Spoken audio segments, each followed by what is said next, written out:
Final game, senior. I know you kind of talked to us about what it meant to come back, but what does maybe this game mean to you in the big picture? Oh man, it's starting to hit me that this is gonna be my last game and Razorback Stadium, man. It's just the game, this specific game, going into this week, knowing that it's my last, man, it means a lot to me. And it also means a lot to me knowing that this is the last game that I have all these guys, man, my seniors and stuff with me to go out there and fight with each other. So that gives me a little motivation as well. You have a couple of favorite moments as a Razorback that you'll always cherish. You'll remember moments and games. Man, I can't really give you like a specific moment in a game, but I know like the memories that I'll cherish forever is like just being in the locker room, talking to these guys and, getting to know them, their backgrounds, their families, and, just honestly just talk because we're the only ones that really understand what each other's going through. And Fernando, for you, 2 years here, going to wrap it up. Your thoughts about that and maybe your special moments for you. Yeah, man, it's been a blast. I've had some of probably the two best years of my life being here, and yeah, it's sad, man. It's really sad knowing that this is gonna be the last week and everything's wrapping up. And you know what I remember most is obviously the teammates, people like Cam, and all of their hard work that they put into this, and also the fans, man, and what they've put into us. And it's gonna be really sad leaving them, and but we're gonna try to go out there Saturday and leave a good taste in their mouth and send off the seniors the right way. What does a Missouri rivalry mean to you? Yeah, man, it's a great rivalry. Border, we border them. We got good history. We don't like them, and it's gonna be a great game. They're a good team. They're a good physical team, and we're gonna go out there and we had to give our best, and it's gonna be a great rivalry for many years to come. Cam, it's been 21 since you guys beat Missouri. What do you think about the Thanksgiving week being the Missouri game? Uh, you know, I originally when I first got here, the game was like on Friday or something like that. So Yeah. that kind of like speed up the Thanksgiving process. But we had the opportunity this year, to enjoy Thanksgiving with our families if we can, or with teammates, and just going into the game this Saturday. Man, I feel good about it. All right. Just a couple more from me. Fernando, the quarterback situation. What did you see with KJ when he came in the huddle and how he operated the other night? Yeah, young guy who's energy and took full advantage of his opportunity. He played a great game. Came in there, we were down a few points, and so we had to go out there and pass the ball, and he did a great job.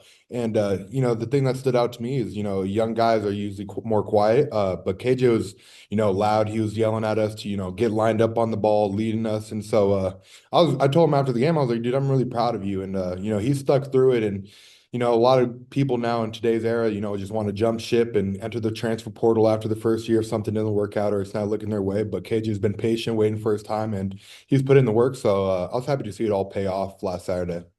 All right. And then what have you made of the quarterback competition in the couple of practices you've had this week? Yeah, they're both great, obviously great quarterbacks. You've seen that. It's gonna turn out, whoever is the best and what, kind of lines up to be the best quarterback at the time. But I think whoever we have in there, we have ultimate faith in. And those are two great sports, two great leaders. And they're just trying to get each other right. And they obviously want what's best for the team. So whoever it is, they're gonna be cheering each other on. And I'm excited to see who it is. All right. And then for Cam, Ahmad Hardy and the Missouri run game, they're pretty for real. What do you make of that?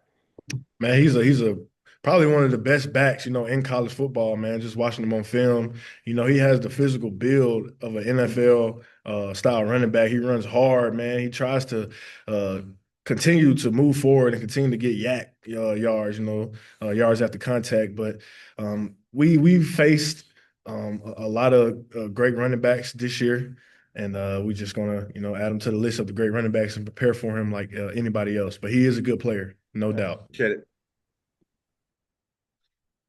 Trey, go ahead. Cam, just to kind of build on that, what do you see from them up front on the offensive line?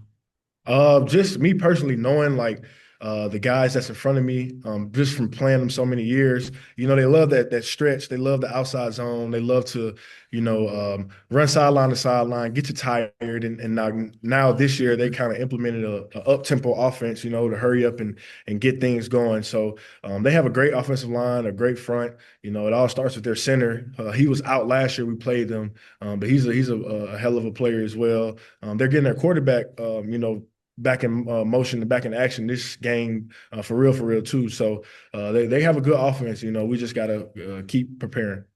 Yeah.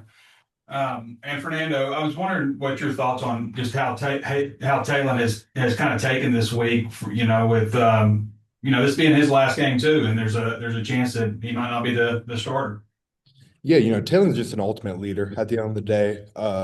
Whether he's playing or whatever the case is, or he's hurt or whatever it may be, he's always leading. And so, regardless if he's playing or not, he's gonna be the same old Taylor. You're not gonna get anything different. He's not gonna go out there and mope and be sad and being a bad teammate to KJ. No, he's gonna go out there and be a leader. And so that's what I've always admired from Taylor. I've always, strived to be that because he's so consistent in everything that he does in his day to day. And you couldn't even tell that, something happened last Saturday because he's just the consistent guy. He comes in, he works, and I really admire that about him. And I try to get that trait from him and try to be just like him in that way. When you look at how this series has gone with Missouri, I think they've won like 8 of the last 9 or something. It's kind of been lopsided for a rivalry program. Is there any sense with, I guess, maybe the way the season has gone this year, like if you could put some kind of stamp on this season, maybe going out as winners and maybe taking down Missouri, or is it just one game at a time kind of attitude? Both of them. Yeah. I mean, we want to take it as a one game, one game at a time mindset for sure. But not even necessarily the opponent, man. Just that we got 31 seniors, and this is the last time a lot of us will even play football, or guys that won't have the opportunity to further their career and things of that nature. So we just want to send everybody off the best way we can, and we know it wouldn't be no better feeling than with a win. Especially after what we've been through this whole season. Yeah, just like Cam said, man, we got to just send off the seniors the right way. Obviously, this is a rivalry game. We're playing for a trophy, and that means the world to all of us. And we want to walk off that field holding that trophy above our heads. But just also the seniors, man, especially like people like Cam, who's been here for 5 years, and I've been a part of this rivalry. You've been here for 5, right? 5, man. Yeah. So like he's been a part of this for 5 years, and so he's seen the negative, and so we got to send him off the right way. And a true Arkansas man, we got to give him that dub over Missouri. Yeah. What have you guys given any thought after this game for what's next for both of you guys? I mean, obviously you're going to be looking to the NFL and stuff like that. My main thing right now, Trey, to tell you the truth, is just to enjoy these last few moments because I know about 20, 30 years from now, I'm going to miss it. So just enjoying this last hoorah with my brothers. Yeah, just like Cam said, obviously there's a lot of noise of, what's going on after this and pre-draft training and Senior Bowl and all that good jazz, and that's all fun. But what really matters is this last week being with the guys and just cherishing every moment in that locker room because, when it's gone and you can never get it back. So just trying to be grateful for this last week. Well, if you're wondering about any of the other things you're going to miss from your youth, hit me up and I'll let you know. But appreciate both of you guys. Really enjoyed both of you guys. So thank you so much. Appreciate you, Trey.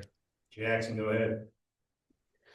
Just one question for me, guys. Fernando, before the season started, you and a lot of the offensive linemen raved about the freshmen, and I know we've seen some play from Cash and guys, but how have you seen that freshman O-line group develop from start to finish this year? Man, they're incredible. It just brings a smile to my face talking about them because they're all just such they're all just sponges. They just want to absorb knowledge. They want to get better and they're hungry. And so, I could go on for 5 minutes just raving, probably more than that, probably 10 minutes just raving about all of them. But they've just done such a great job of learning, stepping up. People like Cash coming into the spotlight and having to play. Even Kavion Broussard had a crazy incident where, he was like third string right tackle and, things happen. Now he's back in and he was ready for the moment. And that's just because they're all sponges. They absorb knowledge and they were always ready for their opportunity. And I'm just super happy and excited to be a part of their future going on and just kind of seeing where, their football journey takes them because they're going to be playing ball for a very long time, all of them. Appreciate it, guys. Thank you. Tyler, if you're there. Yeah, guys. Fernando, this Missouri defense is kind of just three layers. They're all really amazing in all the areas of the game. What do you see from them on film, and how are you guys going to have to come out and get started early on against them? Yeah, they're a great defense. And yeah, like you said, all three layers, to the box, to the safety, all of them are really good. And so I think it all starts up front, man. We got to control that line of scrimmage, and really run that ball. And once you run the ball, that opens up the pass. And so, if we could establish the run early and kind of get that groove going where the offense is running the ball, that's going to open up the deep balls and that's going to open up everything else in Bobby Petrino's offense. So, we got to control the box. We got to do what we could do across the line of scrimmage, and I know we could do it. But they're a great D line, and so we're gonna have to bring our A game and really go out there. It's gonna be snowy or possibly rainy, so we're gonna have to get our cleats in the ground and move them off the ground, off the ball. So it'll be a fun game. And then y'all have talked about having stagnant starts to the third quarter. Just how can y'all avoid that on Saturday? Yeah, just talking about it in the locker room, coming out there, getting that fireness under during halftime. Obviously relax a little bit, but once you hit that field, we got to just, hit the ground running, and we can't come out stagnant. We've been talking about it all year, and it's time that we finally act on it. And it's going to be our last game. And I think knowing, the seniors that we have on that offense, we're going to go out there and we're going to leave everything we have and really empty out that tank because we know it's going to be the last time we're going to be on that football field wearing that Razorback across or that Arkansas across our chest and that Razorback on our helmet. So we're going to leave it all out there. And then one more for me. Either one of y'all can answer this, but Fernando, you talked about the run game, and specifically, I want to ask about Mike Washington. What have y'all's thoughts been on him this season? He crossed 1,000 yards. Just any of y'all can speak on what he's done this season. Yeah, like you said, man, crossed 1,000 yards. Super happy for him. We've kind of been like looking at it. We knew it was kind of coming up, and as an offensive line, you want to get your running back to that mark. And he's worked so hard, and he deserves every ounce of praise and award that he gets after this season because of how much work he's put in. And that's one guy I'm really praying for, and that he gets all the recognition that he deserves because I feel like sometimes he's kind of underlooked. And I don't know if that's because of our record or what it may be, but he's one of the best running backs in the SEC. And so, he deserves all the praise in the world, and, he works hard. And so he deserves every ounce of it. And so I'm just really happy for him and all he's done. And, that great run that he had against Texas, he'll have that framed up in his house for quite some time. Yeah, that was nasty. Thank you guys. Have a great Thanksgiving. Appreciate you, Tyler. Daniel, go ahead. Yeah, just one quick one from me. We were talking about with Coach Petrino on Monday. He said he's been able to really get to know you guys since he's been able to take over the head coaching role. I guess just since he's taken over as interim, how have you maybe each seen, your relationship with him grow, even if it was only for half a season?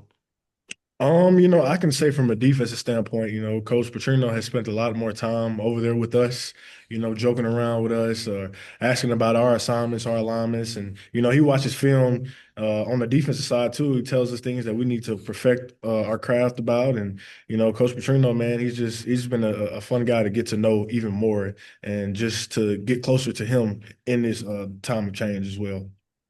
Yeah, I think Petrino has been awesome, man. And obviously he's been my OC for the second year now, and just being around him it's always been great because he has so much knowledge and so much wisdom, and he really just teaches you a lot about life. And so that's been kind of the biggest thing I've taken from him is just how to be a better man going into this world and how to better myself, on the football field, but even outside of football field, because at the end of the day, football is going to end and you're going to have to be a father and a good family member. And so he's taught us a lot about just being a great man. Appreciate you both. Happy Thanksgiving. It's been a Yeah. pleasure. All right, so Hey Cam, the Texas game, you've been part of two field stormings, Texas game and the Tennessee. I mean, do those stand out? I'm trying to get a on the field moment that you're really going to remember. Man, probably, yeah, the Tennessee moment for sure, especially with my dad, being in attendance and him coming down to the field. after I told his little hard-headed self to stay in the stands because I didn't want him to get trampled. So that's probably, that would probably be my all-time, favorite on the field Razorback moment for sure. Yeah, and Fernando, I didn't ask you what moment on the field. Yeah, it had to be that Tennessee, man. Just kind of seeing that crowd kind of shuffle down from the top of the stadium, kind of getting close to the bottom, knowing what was going to happen, and finally having it happen. That's always been a dream of mine. And when it happened, I ran out there. I got to find my friends instantly, and so that was definitely one of my best moments here at Arkansas. And it was one of those ones I'll cherish forever, and I'll tell my kids.